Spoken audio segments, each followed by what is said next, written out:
Felipe Calderón tiene 9 meses como presidente de México, no ha cumplido todavía el año, pero de acuerdo con el calendario de la liturgia política mexicana, tenía que dar su primer informe de gobierno sin haber completado el año.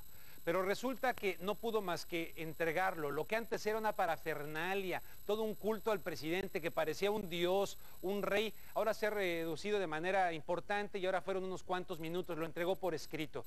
Lo que sí se tenía que escuchar es a la presidenta del Congreso mexicano por televisión y resulta que la señal se cayó. Dice el gobierno mexicano que no fue censura, dicen los críticos que sí fue censura. Vicky Gutiérrez nos pone esto en contexto. ¿Fue error técnico o censura al mensaje de la presidenta de la mesa directiva de la Cámara de Diputados, Ruth Zavaleta? Con esta interrogante empezó la semana en la política de México. Y es que el sábado, a la hora de emitir su discurso Zavaleta, la señal de la cadena nacional fue interrumpida. Unos dicen que la cortaron, otros que se cayó. Pero el caso es que el mensaje solo se pudo apreciar por el canal del Congreso. Pero cuestionado en su legitimidad por millones de mexicanos. A raíz del escándalo renunció el director del Centro de Producción de Programas Informativos y Especiales, René Pallavicini, a quien se responsabilizó de suspender la transmisión del mensaje de Zavaleta.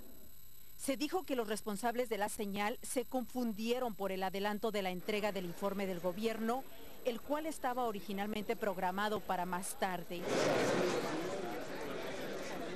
Ruth Zavaleta, quien presidía la sesión del Congreso el sábado pasado, anunció que no recibiría el informe del presidente Felipe Calderón, argumentando que no podía aceptar un documento de quien proviene de un proceso electoral legalmente concluido, pero cuestionado en su legitimidad por millones de mexicanos.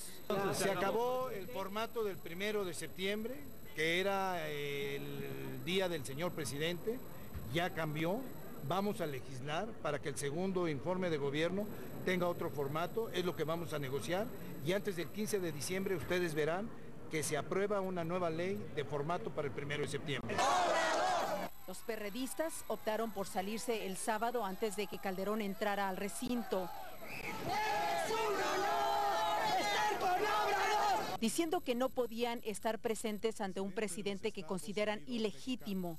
Ruth Zavaleta, también perredista, cedió sus funciones al vicepresidente, el panista Cristian Castro, para evitar recibir el informe de manos de Calderón. Estamos cansados de estar viendo políticos como los perredistas peleando. El escándalo político provocó la crítica de todos los partidos, incluyendo al propio Felipe Calderón, y por órdenes de este, el mensaje de Zavaleta fue transmitido a nivel nacional el sábado por la noche, pero se hizo varias horas después de lo programado. Vicky Gutiérrez, en contexto. Gracias, Vicky Gutiérrez. Tenemos al periodista Jaime Hernández, corresponsal del periódico mexicano El Universal acá en Los Ángeles. Jaime, muy buenas noches. Buenas noches. Jaime, el gobierno dice que no fue censura, otros dicen que sí fue censura, que no quería que los mexicanos escucharan las críticas y el análisis de la opositora diputada presidenta del Congreso. ¿Cuál es tu opinión? Pues tú sabes que es bien sabido que en política no existen las casualidades y a estas alturas yo creo que la inmensa mayoría de la opinión pública mexicana está convencida que más que una falla técnica, de lo que se trató fue de una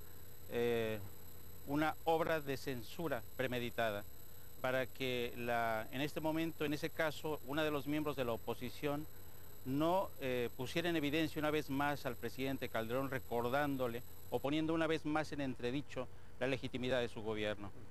Entonces, este acto de que corrieron al director de CEPROPIE, como se llama esta organización estatal que debió haber transmitido el mensaje de que lo quitaron de su cargo, ¿es un chivo expiatorio el director de CEPROPIE?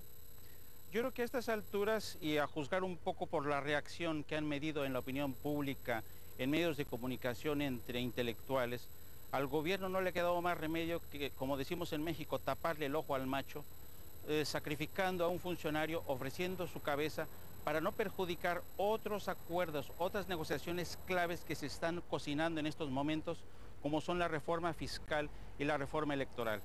Pero sin duda esto es muy triste, Rubén, porque más allá de la censura, para que no se escuchara un discurso que ya conocemos de la oposición, Lo que queda en evidencia es que al gobierno, o por lo menos a los asesores del presidente, lo que no querían era que le echaran a perder este ritual que, como tú has dicho, corresponde a la vieja liturgia que se recuerdan de la época del PRI. Recuerdo cuando Carlos Salinas de Gortari, expresidente de México, antes de Zedillo y de Fox, dijo, ni los veo ni los oigo, cuando había estas protestas en el Congreso. Pues hoy fue un poquito eso, ¿no? Más bien fue porque tengo que decirte que en la semana previa al sábado, lo que estuvo haciendo el PAN y el gobierno fue organizando un acarreo masivo. Primero querían llevar 10,000 gentes al Auditorio Nacional.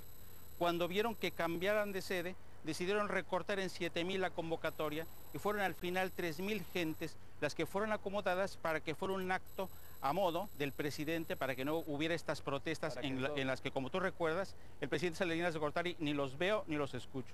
Bueno, para que todo le saliera bonito, ¿no? Y que no hubiera problemas. Y luego que censurarlo por televisión, pues qué grave. Gracias, Jaime Hernández.